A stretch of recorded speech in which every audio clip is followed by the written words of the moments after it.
લોકસભામાં શુક્રવારે પ્રિયંકા ગાંધી વાડ્રાએ સંસદની પહેલી સ્પીચમાં સટાસટી બોલાવી દીધી હતી. સત્તા પક્ષ પર એક પછી એક એવા પ્રહાર કર્યા કે એમાં ઘણાને ઇન્દિરા ગાંધીની છાંટ જોવા મળી. પ્રિયંકાના વાક્યો જેવા હતા કે સત્તા પક્ષ ચિત્ત થઈ જાય. દાદી પૌત્રીની વાત કરીએ તે પહેલા સાંભળી લો કે પ્રિયંકાએ શુક્રવારે સંસદમાં આપેલી પહેલી स्पीचમાં શું કહ્યું. आप हंस रहे हैं लेकिन ये गंभीर बात है. और क्या गंभीर करें, बात. हंसेंगे। शर्म करो. शर्म 1921 में क्या हुआ, कब हुआ, नेहरू जी ने क्या किया, अरे वर्तमान की बात करिए, देश को बताइए आप क्या कर रहे हैं, आपकी जिम्मेदारी क्या है कि सारी जिम्मेदारी जवाहरलाल नेहरू की है. मेरे सत्ता पक्ष के साथी आज खड़े हुए और तमाम गिनती करने लग गए कि ऐसा हुआ वैसा हुआ 1975 में जो हुआ. तो सीख लीजिए ना, आप भी सीख लीजिए, आप भी अपनी गलतियों के लिए माफी मांग लीजिए. आप भी बैलेट पे चुनाव कर लीजिए, आप भी बैलेट पे चुनाव कर लीजिए. दूध का दूध पानी का पानी हो जाएगा. आप राजनीतिक न्याय की बात करते हैं, सरकारों को पैसों के बल पर गिरा देते हैं. कृषि के कानून भी बड़े बड़े उद्योगपतियों के लिए बन रहे हैं. सही एमएसपी को छोड़िए, डीएपी तक नहीं मिल रहा है. भगवान भरोसे है आज इस देश का किसान, उसको छोड़ दिया गया है. आज हिमाचल में देखिए, जितने भी कानून बने हैं वो सब बड़े बड़े उद्योगपतियों के लिए बन रहे हैं. हिमाचल में जो सेब उगता था, उसके जो छोटे छोटे किसान हैं वह रो रहे हैं, क्योंकि एक व्यक्ति के लिए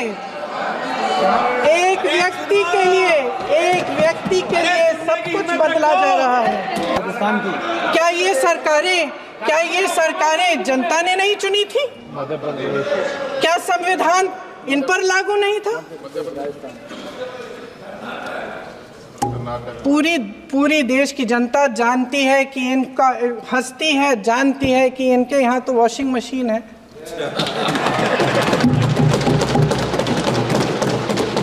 जो यहाँ से वहाँ जाता है वो धुल जाता है. इस तरफ दाग, उस तरफ स्वच्छता. और मेरे कई ऐसे साथी हैं जो इस तरफ होते थे उस तरफ चले गए, मुझे दिख भी रहे हैं, वॉशिंग मशीन में शायद धुल गए हैं. प्रधानमंत्री जी यहाँ सदन में संविधान की किताब को यूं माथे से लगाते हैं, लेकिन संभल में, हाथरस में, मणिपुर में जब न्याय की गुहार आती है, उठती है, तो उनके माथे पे शिकन तक नहीं आता. उस मोहब्बत की दुकान जिस पर आपको हंसी आती है, उसके साथ करोड़ों देशवासी चले. इनकी मीडिया की मशीन झूठ फैलाती है, तरह तरह के आरोप लगाती है, और शायद वह भी भय में ही है. राजा भेष बदलकर बाजार में आलोचना सुनने जाता था. ये सुनने जाता था कि प्रजा मेरे बारे में क्या कह रही है, मैं सही रास्ते पे चल रहा हूँ कि नहीं. लेकिन आज का राजा, भेष तो बदलते हैं आज के राजा, शौक तो है उनको भेष बदलने का, लेकिन न जनता के बीच जाने की हिम्मत है और ना आलोचना सुनने की. देश देख रहा है कि एक व्यक्ति को बचाने के लिए 142 करोड़ देश की जनता को नकारा जा रहा है. નમસ્કાર, આપ જોઈ રહ્યા છો અવર રાજકોટ અને હું છું આપની સાથે ORJ દક્ષિણી. ઇન્દિરા ગાંધીનો ચહેરો, હેરસ્ટાઇલ, આ બધું જ લોકો પ્રિયંકામાં જુએ છે. પ્રિયંકા ગાંધી માટે માત્ર લોકો જ નહીં, ખુદ કોંગ્રેસીઓ પણ માને છે કે તે ઇન્દિરાની જેમ ટોપ લીડર બનશે. ઇન્દિરા ગાંધીએ પારસીમાં પ્રેમ લગ્ન કર્યા હતા, તો પ્રિયંકાએ ખ્રિશ્ચનમાં પ્રેમ લગ્ન કર્યા છે. રાજકારણ અને નેતૃત્વના ગુણો તેમના લોહીમાં છે. જ્યારે કોંગ્રેસની નાવડી હાલક ડોલક થતી હતી ત્યારે ઇન્દિરા ગાંધીને પોલિટિક્સમાં એક્ટિવ થવા માટે કહેવામાં આવ્યું હતું, પણ ઇન્દિરાએ ના પાડી દીધી હતી. ઇન્દિરાએ ત્યારે કહ્યું હતું કે મારા બાળકો રાજીવ અને સંજય નાના છે, તે મોટા થઈ જાય પછી વાત. 42 વર્ષની ઉંમરે ઇન્દિરા કોંગ્રેસ અધ્યક્ષ બન્યા અને પહેલી વાર ચૂંટણી લડ્યા ત્યારે 49 વર્ષના હતા.